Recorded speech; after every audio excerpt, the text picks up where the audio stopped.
అందరి క్షణార్థులు. నేను మీ స్వామిని కొడకండ్ల జనగామ డిస్ట్రిక్ట్. రామ్నగర్ నుంచి చంద్రిక గారు నాకు మెసేజ్ చేశారు. ఎల్లమ్మ తల్లి జడలు కడితే ఏం చేయాలి అని.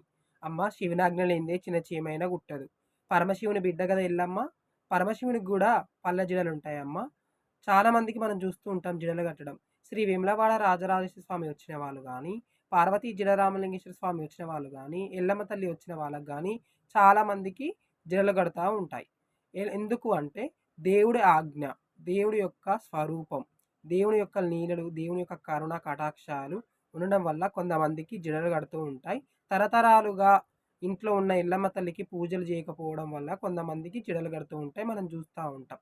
అమ్మ జడలు ఎక్కడ తీసుకోవాలంటే వేములవాడ రాజరాజేశ్వర స్వామి దగ్గరైనా, లేకుంటే పార్వతీ జడరామలింగేశ్వర స్వామి దగ్గరైనా ఆ జడలు తీయించుకోవచ్చమ్మ.